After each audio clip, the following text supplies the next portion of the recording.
Leader না, মাননীয় speaker, এটা তো উনি যে সিদ্ধান্তটা নিয়েছেন উনি তো সেটাকে প্রভিশনাল বলে দিয়েছে। আমি স্পিকার সাহেবকে পূর্ণ শ্রদ্ধা সম্মান জানাই। আপনার কোনো একটা টেকনিক্যাল পক্ষপাত দোষের জন্য এই প্রভিশনালটা হয়েছে। আমি অধ্যক্ষকে বলবো যে কোর্টে যখন এই প্রভিশনাল শব্দটা এলো, এটা তো স্পিকারের রায়ের পক্ষেও অবাঞ্ছিত। ফলে আমি বলছি অপোজিশন লিডার পোস্টটা নিয়ে ফ্লোর টেস্ট হোক এবং সিক্রেট ব্যালটে হোক।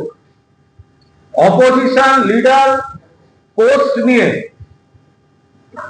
অনারেবল স্পিকারের কাছে আমার অনুরোধ, আপনি বিজেপিকে সাহায্য করার জন্য রীতি বহির্ভূত ভাবে আপনি দিয়ে দিয়েছেন। একটা মামলা চলছে, তার মধ্যে ঢুকছি না। আমার পার্টি কোর্টে লড়ছে, মমতা বন্দ্যোপাধ্যায়ের নেতৃত্বে তৃণমূল কংগ্রেস আইনেও লড়ছে, মানুষের মধ্যেও লড়ছে। এইবার আপনাকে মাননীয় অধ্যক্ষ পরিষ্কার বলছি, এই কথায় কথায় এরা বলছিল না ফ্লোর টেস্ট হোক, চলুন ফ্লোর টেস্ট হোক। যারা বলছিল ফ্লোর টেস্ট হোক, চ্যালেঞ্জ অ্যাকসেপ্ট করে বলছি অপোজিশন লিডার নিয়ে ফ্লোর টেস্ট হোক এবং সেটা সিক্রেট ব্যালটে হোক। ওই শুভেন্দু বাবু পুলিশ দিয়ে বাড়িতে পুলিশ পাঠিয়ে একে ডেকে এনে ওর সঙ্গে যাবে না, সিক্রেট ব্যালট হোক, ফ্লোর টেস্ট হোক, চলুন দেখা যাক।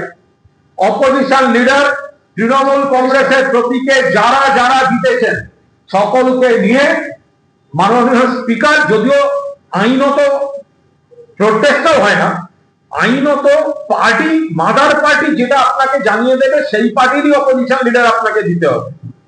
কিন্তু যারা গরম দেখাচ্ছে না ফ্লোর টেস্ট হোক, যারা যারা গরম দেখাচ্ছে, আরে পুরো দাড়িটা ওঠেনি, এখানে একটু বাকি সব ছড়ানো, পুরো দাড়ি ওঠেনি, সে বলছে ফ্লোর টেস্ট হোক। চ্যালেঞ্জ অ্যাকসেপ্ট করছি, ফ্লোর টেস্ট হোক, এখন যেন পিছিয়ে যাওয়ার নাটক না হয়।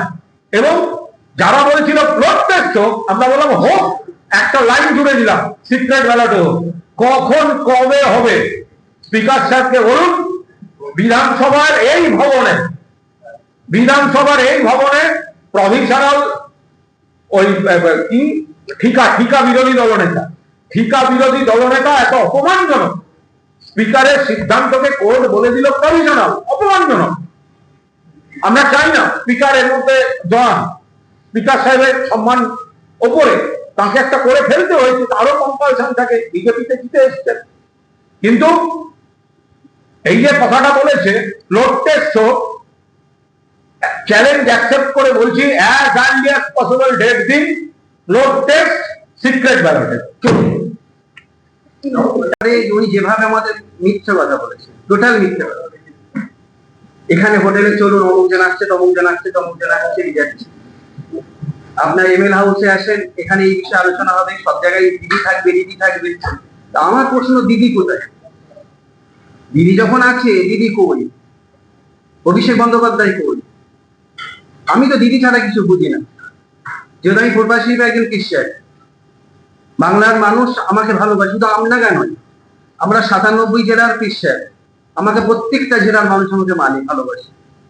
ঢুকে উনি যেভাবে বললেন, গেলাম, দিদি থাকবে যখন, আমরা সবাই, দিদি যখন আছে আমরা আছি। তারপরে দেখলাম দিদি নাই, কোনো জায়গায় দিদির কোনো গল্প নাই। আমরা তো ওনাকে চিনি না, আমরা তো দিদিকে চিনি। দিদির পোস্টার বুকে নিয়ে আমডাঙ্গায় ঘুরেছি, দিদিকে দেখে তো আমাকে ভোট দিয়েছে। আমি দিদির পাশে আগে ছিলাম, এখনো আছি এবং এভরি টাইম থাকি। না, আমি তো বহুদিন ধরে আছি। না, ওনার সঙ্গে যোগাযোগ একদম, উনি যোগাযোগ রেখে চলেছেন। ওনার সঙ্গে টাইম টু টাইম সমস্ত কথাও হয়েছে। এরকম নয় যে উনি কোনো যোগাযোগ দিচ্ছেন। ওনার একটা কনফিউশন ছিল, ওনাকে বলা হয়েছিল যে সইগুলো হচ্ছে সেগুলো দিদির কাছেই দেওয়া হবে বা এই ধরনের কিছু একটা। পরবর্তীকালে উনি যখন বুঝেছেন যে সইয়ের অপব্যবহার হয়ে যাচ্ছে, উনি খোলাখুলি সেগুলো কথা বলে। এরকম নয় যে উনি মানে যোগাযোগ রাখেননি। টোটাল বিজেপি হয়ে গেছে। আমি একটা কথা বলছি,